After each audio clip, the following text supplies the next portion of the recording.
person who I'm going to introduce to you is Bruno Gollnisch, who is the president of the Alliance and has been a member of the European Parliament in the belly of the beast for 23 years. 23 years. So, 23 years.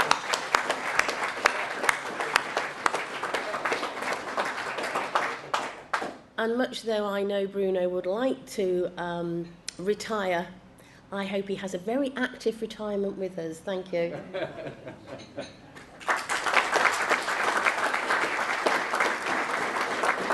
Thank you very much. Well, I'm afraid there's nothing to congratulate about having spent or wasted such a long time in the European Parliament. Ladies and gentlemen, dear guests from Poland, Hungary, Italy, Belgium, Sweden, Spain. I do hope that I didn't forget any nationality, that we won't go to war. Yes, as was the case when the two cars of the Spanish and French ambassadors just met going to the court of St. James, and nobody wanted to yield, although they were very polite people. And this led nearly to war between France and Spain at the time of Louis XIV. And also dear friends of British National Party who kindly host us in this beautiful place, which is a fantastic illustration of your civilization. Thank you very much indeed. I will try to express myself in your language, but although I have been the Dean of a Faculty of Foreign Languages, 27 or 28 foreign languages, my English is not so good. I teach Japanese. My Japanese is much better, by the way, but it would be some help with would our Hungarian friend Bela Kovacs will be here. He speaks also good Japanese, fantastic. Well, as Nick rightfully said, the situation is the same everywhere. Well, there are some differences, slight differences, but basically, fundamentally, the situation is the same. And our enemies use the same weapons, with all kind of weapons. They have the judicial attack, or also they use their money. They try to deprive us from getting some money, even a little bit. And also they use psychological warfare, that is demonization. And I think that one of the most important purposes of this organization, European Alliance of Nationalist Movements, will be to fight against demonization, because demonization is quite successful in separating all our movements, because we're afraid to be associated with the other one, because we read in our press that the other one in Austria, in Belgium, or in Sweden, whatsoever, is a racist, is an extremist, is a Nazi, and so on. And as we ourselves are criticized exactly the same by our medias, but we don't want to be associated with the others because we're afraid, in this case, to give some field for this kind of lies. But by this way, our enemies succeeded in preventing us to unite. And Jean-Marie Le Pen, who, by the way, asked me to greet all of you, and who used the famous sentence of Marx and Engels, but instead of proletarians every country, he said the nationalists of every country unite. Yes, we need unity.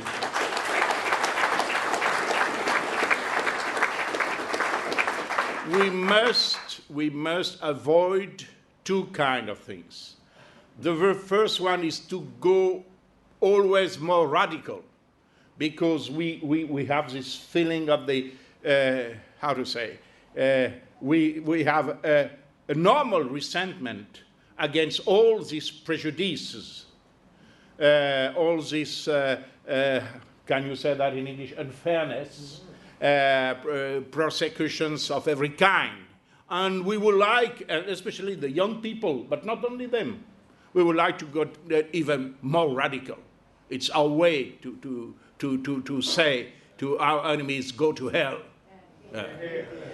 But I think we must avoid this. And in the other sense, we also must avoid to yell to the desire that we have to be seen as what we are really, quite honest, decent people with moral values and so on. And we would like to be respected even by our enemies. But they will never respect us. And we mustn't yell anything to them. We must keep our values, we must keep saying the truth, and we must know that it's absolutely useless to conceal, to lie, and that we will never be liberal enough for the liberals. So I think that this organization's purpose is to keep us just in between these two defects. We have to keep the right direction towards our goal. We must fight against our common enemies by exchanging informations about what we really are. We were told that you were anti-Semite, that you were killing gypsies, that you were, I don't know. Is that true, what we read in the newspapers? And we will realize that it is not. And we will have the right information that we can use at home against this international system of lie. And exchanging informations, be connected, keeping connection among us, and fight against. We can, in France, there is theoretically, when you are attacked in the press, in the media, newspaper, for example, you have the right to require your answer be published. We use it sometimes, for example, for the French Front National. But when it appears that to be something bad about the BNP, about Jobbik, about our Flemish friends from Vlaams Belang, we don't use it because we have no mandate, we have no power of attorney to do so. We must organize this counterattack against demonization, and also maybe by creating a kind of a network of attorneys, barristers, and so on, to fight against the media. The last example, for example, is an interview that Jean-Marie Le Pen gave to the Times. The Times lied. And they said that when Le Pen is defending the skinheads or something like that, which was not what he said. They said that he attacks, he criticizes his daughter for being a petit bourgeois. but yes, no, he didn't say that either. But we lack the means for a counter attack. So internet is also obviously valuable, although dangerous because something wrong that is in internet, it's very difficult afterwards to get rid of it. We must, this is a second idea that I would like to express, we must also create some surprise. Our enemies expect us to say, which is perfectly true, for example, that massive immigration policy is a danger for our societies. They know what we think about that. But we should create a surprise. For example, why, I had this discussion with Nick yesterday, why not to organize a kind of a symposium and invite scholars about the problems of the development in third world countries? That will be very strange for them. Well, the racists, they hate Africans, they hate, and they have interest for the problems of development. Yes, we have, because we prefer that these people can find food at home rather than coming here. Yes. So, and as the Reverend expressed at the opening of this meeting, our defense of particular identities is perfectly, fits perfectly to the defense of universal values. By defending our freedom and our identity, we also implicitly, or even sometimes explicitly, defend the identities of other people, either African, Asian, or whatsoever, as proved also the fantastic reception that we had in Japan. All people will suffer, rich or poor, from globalist dictatorship. And we are the only one ready to fight against this. I say also, for example, there is a lobby, very powerful lobby, in France now in internal politics and also within the European Parliament.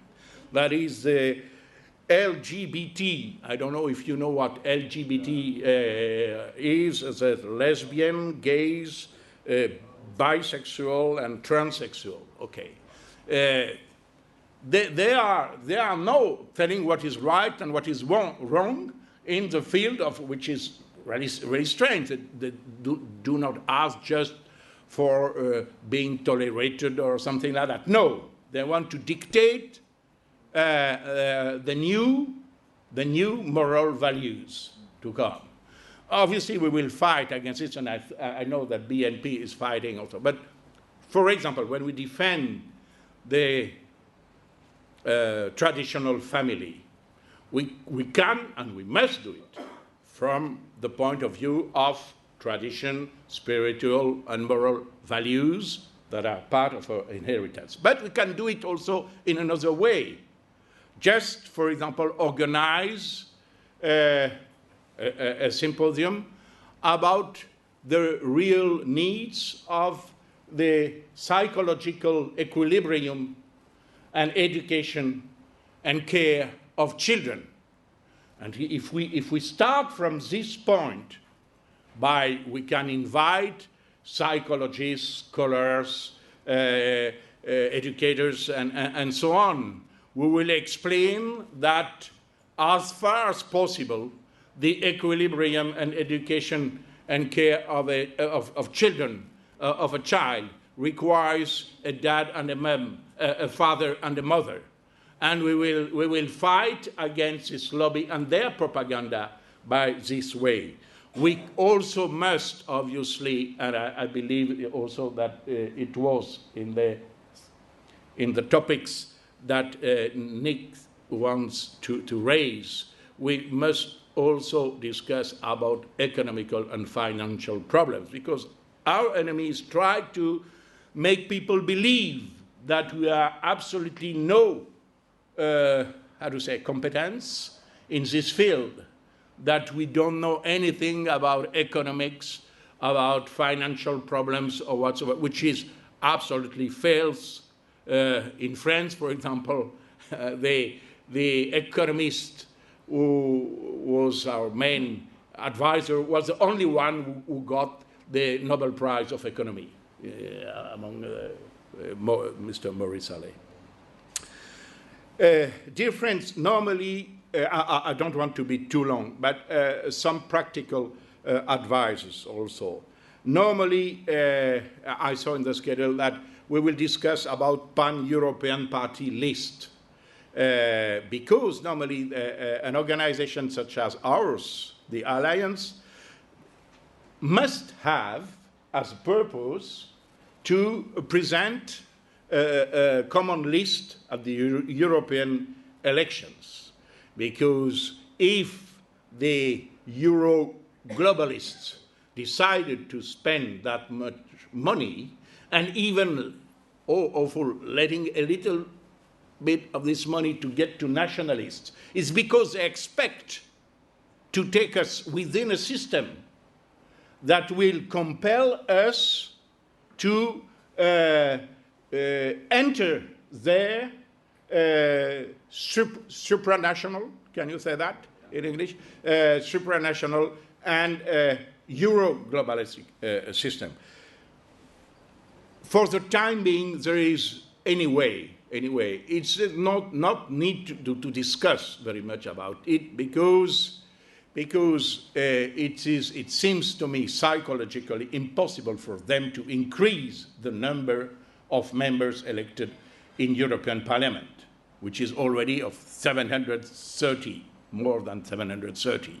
So if they want to create a pan-European, all-European list of candidates and seats, they have to take it from every nation.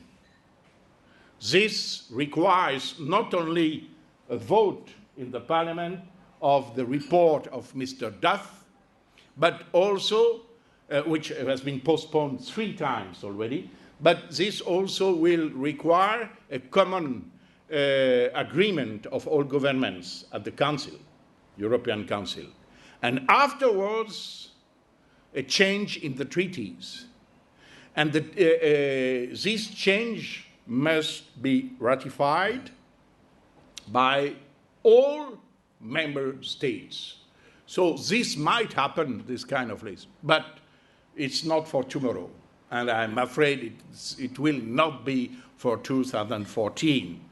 But what we can do, and what we will, I hope that we will do, is to help other movements, and especially small movements. For example, they were in Milan, they aren't here today, our Portuguese friends, very faithful, very calm, quiet people, but strong, but still, I may say so, marginal, 1% of the votes or something like that. We will help them morally, and if possible, also financially or by any way, for the takeoff that they are in need of. We need more nationalities. As Nick said, we have just the minimum nationalities for setting this organization. So that means if one of us leaves or is not re-elected, or the alliance will disappear. So we need more nationalities. Maybe you have some connection, some relationship with other people, and especially what is required, that we get people who are elected either in European Parliament. That will be the best, because it makes more funding, the grant is more important in this case, but also in a national parliament or in places where it exists, such as Germany, for example, or Spain, in a regional parliament. And I must say that I'm very much worrying that because we will feel much more comfortable if we could have more parties or people or members from other countries to join us. Nick wants also us to discuss, and he is perfectly right, once again, on how to attract young people. I think it's very important because it's the future. Attracting young people and helping them to helping to keep them faithful to our values, because I knew from the time I was a student against Cohn-Bendit and the so-called student revolution. I knew so many so-called right-wing young radicals, much more radical than I was, by the way. They wanted to make the revolution, they wanted to get rid of democracy and change the regime and everything like that, and they were very active, and they used to fight in the streets against the leftists and so on. And now, I know, but some of them have been elected as members of the Gaullist Party or the Liberal, and most of them they are just businessmen, and they absolutely they didn't continue the fight that need to be continued. We are the only one to defend the identity of each of our country and the true European identity. By the way, we are more European than the so-called European, because Europe is not just a step towards globalism by destroying the freedom of each country. Europe is the place in the history of mankind where has been invented the freedom and equality of nations, either small or great. So we defend all this. But before my conclusion, I will just give a small anecdote. Well, my English is not as bad as I was afraid. Well, when leaving tomorrow, we will go to Ljubljana and then to Klagenfurt. I am invited by one of our friends, our colleagues of the FPÖ from Austria in this southern province of Carinthia. It's unfortunate that this party be not a member of the alliance, but still there is friendship among us, and in many fields they share our views. And our friend, Andreas Mölzer, member of the European Parliament, who invites me, told me, well, Bruno, there will be a big popular fest, a big rally. Everybody will gather wearing traditional wearing traditional costume, the regional costume of Carinthia. And please, everyone does the same, even foreigners. Could you bring your traditional costume? I said, well, what is French traditional costume? I never had. I tried. I'm very embarrassed. I said, what could I know? But I have nothing else but this, something like that. Well, there is, by the way, traditional costume. There was, at least, in Brittany, in Alsace, also in many provinces of France. And I think costume is part of the identity. Why not to revive not only custom, but also folklore, music. All this is part of our heritage, history, fine arts, craft, music, songs, above all, religious liturgy, also, and its treasures. All this is part of the legacy that we were granted by our ancestors through their labor, their pain, their sufferings, and it has been defended sometimes at the enormous price of so much blood. We will not let this inheritance be wasted. We will not let it in evil hands. We will defend it. We will protect it. We will improve it if possible and let it even more brilliant to our children. Thank you very much.